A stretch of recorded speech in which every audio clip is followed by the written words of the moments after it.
Hello and welcome to week 10 stretching. So this shape, I have it listed as prone bridge. So prone is like face down, pro basketball player, that's how I remember it in like fitness. So prone is face down. And bridging is, we've done bridging already. In Pilates, it's the bridge series. So bridging essentially is this shape, okay? This shape, right? So you guys know that shape already. So the reason to turn it over onto your tummy, like a lot of the movements we do when we change the direction of the shape, you change the muscles that are accentuated. You make certain things easier and certain things harder.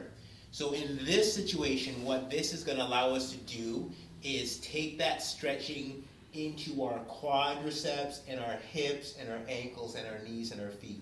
Yes, it's a bridge, so we will still be stretching our spine, etc. But because we're face down and your spine is going to be the most important part of you, it's going to have to do the least amount of work, which is honestly what you're looking for in a good stretch is how do I make it easier to get to the next step?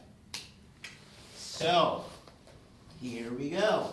I'm going to start with stuff you guys know. So we've done this position before, and then you guys remember your swan position before, so you can see how that kind of starts us off. And so I made you a couple, pumps like this to kind of open up my hips in this part here.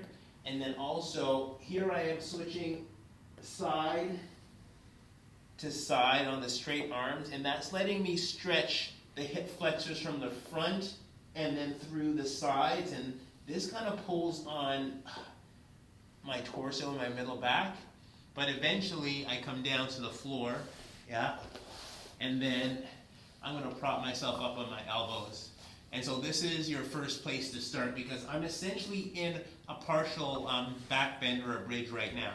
Okay, so from this position, what we're going to do, you stay on one elbow and you're going to bring one foot up. And this may or not be work depending on who you are, but you got to reach and grab, okay? So you may grab anything that you can, but from here, once you grab, it's putting this hip back down on the floor, okay? So this may be all the work you can get. Places you can go. Step one is to pull the heel to the butt.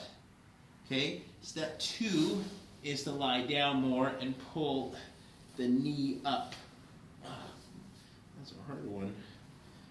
Here's my heel to the butt.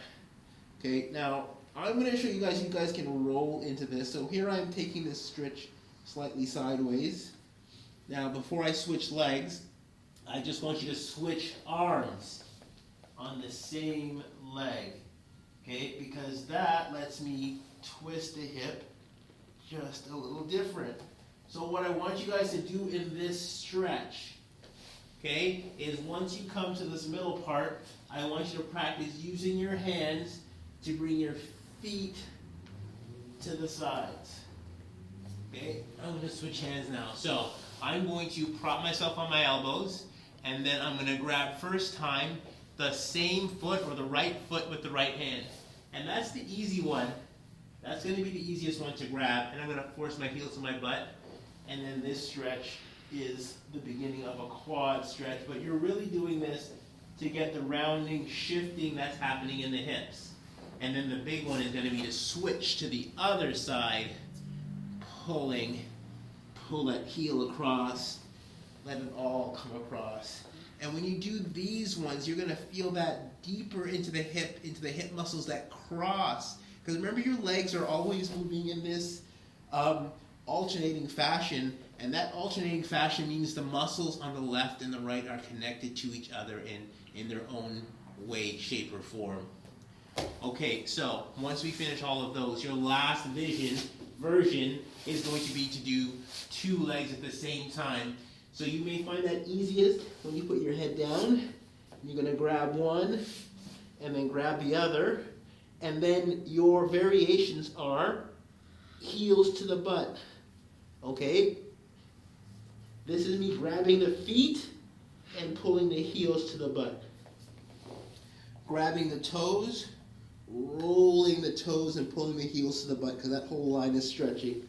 So we're trying to roll and press, grabbing the feet and pull. Then when I grab the ankles, I'm going to turn my feet the other way. So here's ankle circles, there's flexing and pointing. But once I grab my ankles, now I'm going to push away from my body, and I use my legs to lift my chest. Okay? So you can see, flex my feet, roll my shoulders back, and I kick my legs away, and that's how I get my chest up. And when I practice the movement in that way, shape, or form, it teaches my hips, it teaches that bridge position to be an open, active position. So, week 10, stretching. We have moved all over the mat in every different direction in your body. The best thing to do with your stretching is to make it a regular part of what you do. Remember, stretching is not for prepping for a workout. That's not the purpose of stretching. The purpose of stretching is to open up your body, to have it feel more limber, to give you length and direction and relaxation.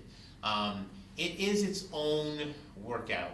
Can it go before a workout? Yes, but the most effective use of stretching, the stretching that's going to have the longest carryover to what you're trying to accomplish in your life is going to be the stretching that is dedicated to getting better at stretching. So, my fantastic ones, enjoy your travels, your flexible, mobile travels through this planet. Until next time, be unconventional.